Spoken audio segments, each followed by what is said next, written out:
sa araw na to. Grabe, thankful ba tayo na may event tayo ngayon? Thankful na tayo. So, bago ako mag-start, gusto ko lang tanggalin yung face mask ko. Okay lang ba? Tawag doon. Bago din ako mag-start sa aking story, actually, saglit lang po ito, mabilis lang po ito, pero gusto ko lang po i-recognize at pasalamatan lahat ng mga punong tagapamahala kung bakit may napakagandang event tayo ngayon. Okay, so gusto ko lang magpasalamat syempre sa owners natin, si Sir Sam Versosa and si Sir R.S. Francisco, na walang sawa sa pag-support sa atin sa mga ganitong klaseng event. At the same time, gusto ko din pasalamatan si Abs Kerwin Yu, tsaka si Abs Richmond Yu, na grabe talaga all out yung support sa atin. Okay lang ba guys? Palakpakan natin sila. So actually, yung wala ako dito kasi ayokong makalimutan eh. Diba? So, actually, I'm sure, maraming nagtatanong ngayon sa inyo, sino ba tong pogi na ang ingay-ingay kanina pa? So, wait lang guys, magpapakilala po ako sa inyong lahat. So, sa hindi po nakakakilala sa akin, my name is Jethro Daniel Sitiar. So, tupong Bicol po ako. Actually, I am working student doon for how many years? Okay? Marami po ako naging work. Kung ikaw working ka, tulad mo din po ako. Naging construction worker po ako. Naging gasoline boy po ako. Okay? Naging kargador po ako ng damit. Nagtitinda din po ako. At the same time, nagbabantay din po ako ng tindahan. Mahirap o, nakakapagod o. Yung tipong papasok akong puyat, uwi akong pagod. Pinagkakasya ko yung tinitiis ko. Pinagkakasya ko yung maliit kong sahod. Pero sabi ko, okay lang. Diba? Okay lang, at least lumalaban. Ba? So, bago din na lahat, diba? So, working ako, sabi ko nga. Diba? Marami din tao nagtatanong sa akin kung bakit daw ganito yung pinasok kong trabaho, bakit daw sa mura kong edad, nagbabanat na ako ng buto. Actually guys, I'm working, nag-start ako mag-work for 16 years old. Okay? Proud ako sa mga bata na nag-work na talaga. Kaya marami nagtatanong sa akin, Jethro, bakit mo ginagawa yan? Jethro, bakit sa mura mong edad nagtatrabaho ka na? Sir Jethro, bakit ang bata mo pa nagbabanat ka na ng buto? Pero alam mo yung dahilan ko? Tanong niyo sa akin ano? Dahil sa pamilya ko. Dahil sa papa ko. Bigyan ko kayo ng konting background. Yung mama ko po is nasa Capi siya. Yung mama ko is a former teacher po siya. Nagpapasalamat po ako sa mother ko na mula noon hanggang ngayon, suportado po niya ako sa desisyon ko sa buhay. Yung papa ko po, di ba? Yung papa ko po is, at sa Bicol po siya. Okay, ang ginagawa po niya is, nagtitinda po siya ng RTW, di ba? Nagtitinda din po siya ng relo, tsaka mga gulay. Di ba? Kung hindi niyo po natatanong, broken family po ako. Sino dito yung mga broken family tulad ko? Taas mo kami, huwag kami hiya. Ayan, grabe, thank you. So gusto ko lang sabihin sa inyo na proud ako sa inyo. Ano ang bakit? Kahit masakit, yun ang kaya nyo. Ba? So yun, yung papa ko, may maliit siyang negosyo. Yun po yung alam niya para mabuhay ako. Masustain yung pang-araw-araw namin. Diba? Sa papa po ako sumama. Diba? Yung mother ko, may another family na. So yun po yung dahilan ko, bakit po ako nagtrabaho. Yun po yung reasons ko, bakit ko ginawa. Bakit ko ginawa yung pagtatrabaho kahit bata pa ako. And actually, I am 1 year. 1 year po ako nag-work bilang isang graphic artist sa Bicol Shirt. Sino dito mga taga-Bicol? Ayun, isa lang. Diba? So, Bicol Shirt to. 1 year po ako nag-work dun bilang graphic artist. Ako po yung taga-design ng damit. Ako po yung taga-edit ng shirt nyo. Ako po yung taga-embroid ng logo. Ako po yun. Yun po yung ginagawa ko bago po ako na-invite sa ganitong klaseng negosyo. We're in yung front row. Diba? Actually, ayan po ako. Actually, katulad din po ako ng karamihan na nagdududa. Katulad din po ako karamihan ng na nagdadalawang isip na sumubok kung kaya ko ba to. Para mapatunayan ko sa inyo, nakita niyo yung tsura niya. Tingnan niyo muna. So, hawak ko yung glutaw. Yan po ako nung na-invite ako at nung ginagawa ko na yung front row. Sabi ko sa sarili ko, kaya ko ba? Paano ako magbibenta ng glute? Ang itim-itim ng bato ko. Diba? Ang itim ko. Ba? At the same time, yung itsura na yan po ako nung habang nag-i-start po ako sa front row. Ako yung katulad ng karamihan ng nagdadalawang isip. Pero alam mo, nung nakita ko yung ganda ng front row, nakita ko na makakatulong siya sa pamilya ko at sa bungangka namin, ako din po yung katulad ng karamihan. Na imbis ko magdahilan, gumawa po ako ng paraan. Ayan po, gumawa po ako ng paraan. Pinagpaguran ko yan. Pinagpagimuran ko ang pera na yan. Pinaghirapan ko yan, pinagpawisan ko yan. Araw-gabi, bumilad ako. Nagbebenta ako ng gasolina. Ang init. Alam mo kung magkano yung isang gasolina bigay sa akin isang bote? Piso. Napapabenta ko isang araw, 19 lang, pinakamataas. 19 pesos per day. Inipon ko yung mga barya na yan para maka-join ako sa front row. Ginawa ko lahat para maka-join ako. Alam mo yung inisip ko in the time? Sabi ko sa sarili ko, hindi gastos to. Hindi malaking perang lalabas dito. Naisip ko dati, hindi gastos to, kundi solusyon to sa matagal na problema namin ng pamilya. Yun ko yung naging mindset ko. Pero kasi nag-change ako sa front row. Oo, mahirap sa simula. Mahirap sa una. Nagdududa. Napakahirap. Pero alam mo naisip ko? Sa trabaho nga, ginawa ko ng kung ano-ano eh. Ba? Gumawa ko ng kung ano-ano. Ginawa ko lahat kahit hindi ko alam gawin. Lahat naman ng bagay ng pag-aaralan. Lahat naman ng bagay, pinagsisikapan. Sabi ko, kung nagawa ko magtrabaho ng kung ano-ano, sa front row, mas kaya ko. At the same time, nung gumawa ko ng paraan, nag-join ako sa front row, alam ko magagawa ko, sinulan ko na aralin yung negosyo. Sinulan ko na aralin yung negosyo. Ano yung ginawa ko? Nag-present po ako. Umattend ako ng meetings, trainings, ginawa ko lahat para gumaling ako. Binigay ko po yung best ko. Kinapalan ko yung mukha ko. Kumausap ako ng mga hindi ko kakilalang tao. Sa journey mo sa front row, na hindi maniniwala, may magsasabi sa'yo ng masama. Pero alam mo, pinaka-importante, may magtitiwala. Sinitagan ko. Nag-present ako, nag-house calls ako kasama member ko sa Bicol. Nag-present ako sa school, nag-present ako sa parlor, nag-present ako mag-isa, nag-present ako sa school, ayan, nag-present ako sa 7-Eleven. Suking po ako ng 7-Eleven. Doon po ako nagtutok. At the same time, sa tulong ng Diyos, ginawa ko lahat para maturuan members ko. Ginawa ko lahat. Based sa mga experience ko, tinuro ko sa kanilang lahat. At thank God, nakabuo tayo ng grupo. Yan po yung mga members ko sa Bicol. Yan po yung mga estudyante, mga mami na mini-meeting ko, na kasama ko sa paghataw, sa pagle-legwork. Sila po yun. Sila po yung nagtiwala sa akin sa Bicol. At the same time, nagpapasalamat ako sa Panginoon. Kasi bakit? Nakita niyo yung itsura ko kanina. Yung mga kabuo ng grupo yun. Sa tingin ko. Pero sabi ko, pag sa front row, posible pala. Pag sa front row, walang imposible. Trabahuin mo lang. At tinuloy-tuloy ko. Actually, dumating ako sa time na, ayan, nakabuo po ako ng grupo.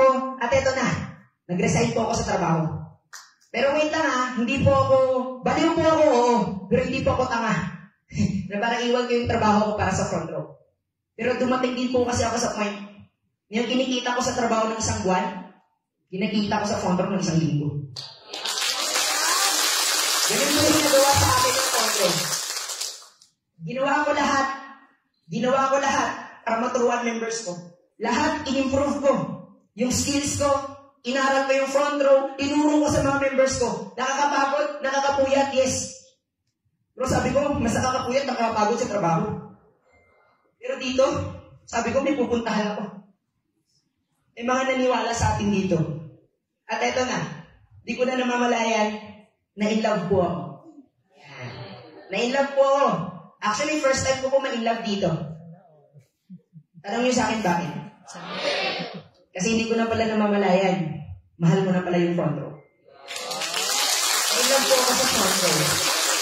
Alam niyo, dumating ako sa time.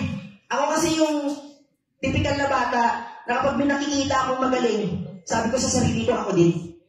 Pag may nakikita akong nagtutok, sabi ko sa sarili ko, ako din. Pag may nakita ako nagta-top earner, kahit Millionaires Club, sabi ko, ako na next sa'yo, Abs. Ako na next sa'yo. Kahit imposible para sa akin, sabi ko, posible pag sa front row. Alam mo, ginoon ko maging speaker. Ginoon ko po ito, ang pagtayo sa harap ninyo. Actually, first time ko. Ginoon ko mag-top earner. Ginoon ko na makatulong sa ibang tao. Ginoon ko lahat yun. Until such time, nag-ibang province po ako. I decided na pumunta ng Lucena. Pumunta po ako ng Lucena. Ayan po yung picture ko, na pumunta po ako ng Lucena. Pumunta din po ako ng Manila. Nag-decide po ako ng ibang province. Ayan. Pumunta ako ng Lucena, pumunta ako ng Manila. Pero alam mo, sabi ko sa papa ko, sabi ko pa, diyan ka lang mamimiss kita. Pero okay lang yan pa. Pagbalik ng anak nyo, yung anak nyo successful na. Yun yung sinabi ko sa papa ko. Pero alam nyo mga best, Sa sobrang support niya sa akin, di ko siya pumayag. In short, ninegative niya po ako. Dinaw niya po ako. Siya mismo yung nagsabi ng masama sa akin. Mahal ko yung papa ko. Pero hindi ko inasahan na sabi niya sa akin, huwag kang maniwala sa front row na yan. Kalokohan niya. Huwag kang maniwala dyan. Inuuto ka lang nila niyan. Kaya mo. Di ka nga marunong eh. Dito nga sa Bicol eh. Palamunin ka na. Amash mo sa ibang lugar pa. Masakit, oo. Oo, nasaktan ako ng sobra. Umiyak ako nung time na yun. Sabi ko sa sarili ko, bakit ganito? Kung sino pa yung dahilan ko para gawin ko yung photo, sila pa nagda-down sa akin. Ganun din ba sa inyo? Yes! Oo, ganun. Natural yun. Sabi ng papa ko, wala ka nang makakilala dyan. Wala daw akong kilala dito. Baka daw mapano ako dito. Baka daw magutom lang ako dito. Baka ano daw mangyari sa akin dito. Pero alam mo, naalala ko, yung isang training na natindan ko. Ang trainer doon, si Abslia Nicolo Encisa. Ang sabi niya, sa buhay, kung sino pa yung dahilan mo para gawin mo yung front row, sila pa mismo yung magne-negative at magda-down sa'yo. Kaya naiintindihan ko yung side ng papa ko. Naiintindihan ko na hindi talaga siya negative. Ayaw niya lang ako masaktan. Masakit, oo. Ang sakit, sobra. Sobrang sakit. Pero alam mo, isa lang yung tinatak sa isip ko. Isa lang yung tinatak ko sa puso ko. Sabi ko, sa front row, sure ako, yayaman ako. Sure ako, mag-million ako. Sure ako, magiging successful ako. Sure ako, makukuha ko lahat ng pangarap ko para sa pamilya ko. And I decided na pumunta po ng Baguio. Nandito na po ako ngayon sa Baguio. Ayan po yung unang picture. Back po muna. Ayan po yung unang picture. Nang pag-akit ko ng Baguio, ang guest ko nun si Abs Ogie Pasibugan. Nag-picture po ako agad dyan. Yan po yung unang, sampa ko ng office ng Baguio. Alam mo, pagbaba ko ng kotse, pagdating ko sa Insular, hinalikan ko yung lupa. Totoo yun. Sabi ko nun, pag hinalikan kita, hindi ako alis dito, hindi ako milyonaryo. Nag-decide ako na pumunta ng Baguio. Ayan na. Baon-baon ko yung experience ko galing sa Bicol. Baon-baon ko yung pagmamahal ko sa papa ko. Nasabi ko sa sarili ko, hindi pwede na walang mangyari sa akin dito. Hindi pwede na uuwi ako ng Bicol nang wala alam. Hindi pwede na may iniwan ako tapos pagbalik ko ganun pa din. Sabi ko sa sarili ko, bababa ako ng Baguio. Pero mayaman na ako. Alam mo ginawa ko? In-improve ko yung skills ko. In-improve ko yung meron ako. Lahat inaral ko. Kumausap ako ng mga hindi ko kakilala dito. Kaya di ba lahi kinakausap ko? Ang hirap mag-English. Hindi mo alam kung paano. Nag-present ako sa office.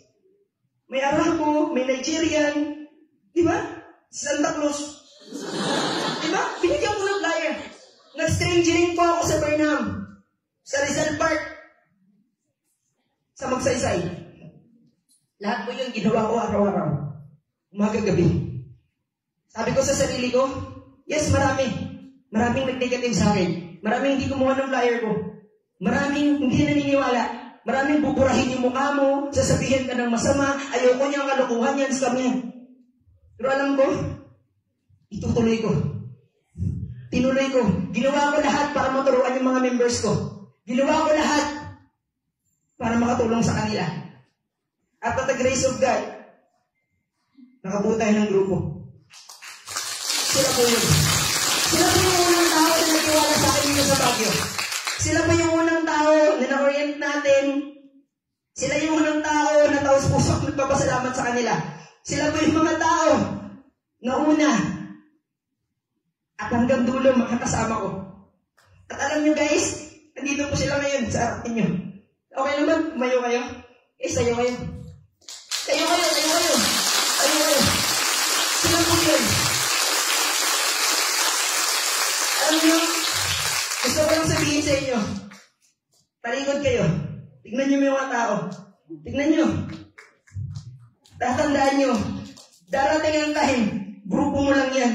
Member mo lang yan. Grupo natin lahat to. Grupo lang natin to.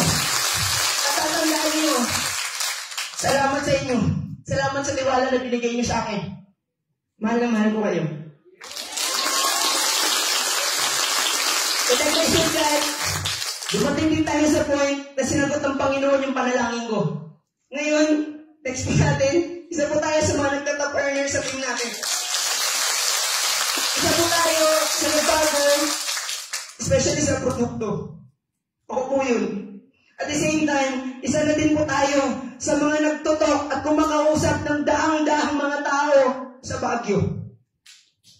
At bigyan po tayo ng chance na mag-talk sa kanila. Alam mo, ngayon ko lang sasabihin to. First time ko po yun. Tuwang-tuwa po ako nung pinatok niyo ako sa harapan. Nagpe-present po ako ng negosyo sa daang-daang mga tao sa Baguio. Dumating po ako sa point na sabi ko sa sarili ko, kulang ba? Sisipagan ko ba? Maraming tao nagtatanong sa akin, Jet, paano mo nagawa yan? Jet, ano yung ginawa mo? Isa lang yung dahilan ko. Tanong niya sa akin ano? Yung pamilya ko. Yan, income, top earner, at gusto kong sabihin sa inyo, isa na din po tayo ngayon sa best speaker ng buong Norte. At puso ako nagpapasalamat kasi maraming taong tumulong sa akin dito. Hindi lang po ako. Sa mga leaders ng mga kaibigan ko dito sa Baguio, kilala niyo kung sino kayo. Kayo yun. At nagpapasalamat ako sa mga milyonaryo ng Baguio. Sila talaga yung dahilan kung bakit ako andito. Sila talaga. Abs Ramon, Abs Joel, Abs Alfred, Abs Lester, Abs Darwin, Abs Mac Mamaril, Abs Lisa Galande. Sila talaga eh. Abs Karen, Abs Raven, Abs Ares, and especially kay Abs Ki. Mga Abs, salamat po. Salamat po sa pagkakataon na binigay niyo sa akin. Kayo pong dahilan bakit ako nandito. Kayo po yung dahilan bakit ako nakakapit ngayon. Sila yung dahilan kung bakit ako nakatayo ngayon dito. Yung okay lang ba guys? Lakbakan natin sila. Grabe. Sobrang hindi. Kaya alam mo, gusto ko nang sabihin sa inyo, sa lahat ng mga tao na nandito, wag mo iiwan yung pangarap mo. Ilaban mo. Gusto kong sabihin sa lahat ng tao na nandito na katulad ko, na hindi pa front row, mag-front row ka. Mag-front row ka. Sa mga nasa front row, nahihirapan ka, ilaban mo. Pinoproblema ka, ituloy mo. Kasi sa dulo, sulit lahat. Ganun yun. Sa dulo, sulit lahat. Dumating ako sa point. Next po natin. Wala na. So, ayun. Gusto ko lang sabihin din sa inyo, actually mag-end na po ako. Gusto ko lang sabihin sa inyo na wag yung wawalain yung pananampalataya nyo sa Panginoon. Wag yung wawalain yung pananampalataya nyo sa Panginoon. Yan po yung naging sikreto ko, bakit ako andito ngayon. Bakit po ako matibay ngayon. Kahit anong problema, ibigay mo sa akin, kaya kong banggay. Kahit anong problema, iharap mo sa akin, kaya kong tibagin. Kasi andyan si Lord para sa akin. Dapat yung faith mo sa Kanya, hindi parang isang kandila na kapag hinipan mo, mamamatay. Dapat yung pananampalataya mo sa Kanya, parang isang sunog. Sabihin niyo nga, sunog! Sunog! Na kapag hinipan mo, lalong umaapoy. Kapag inuulan ng pagsubok, lalong umitindi. Kapag hinahangin ng malakas, lalong umiinit. At sabihin mo sa sarili mo, ano man ang mangyari, yayaman ako. Sabihin mo, yayaman ako. Magiging successful ako. Mag-million ako. And always remember, if you put God first, and He is in the middle of everything, your sorrows, your problems, tandaan mo, you will never go wrong. Ako si Jetro. Tandaan mo yung pangalan na to. Hindi pa po ako milyonaryo, pero magtutok po ako. Sa susunod na event na to, milyonaryo na po ako. Mayaman na po ako. Magkaka-coach ako kasama mga members ko. Ako si Jetro. Ako po si Jetro. Ako po si Jetro. At proud ako sabihin sa inyo na I love front row.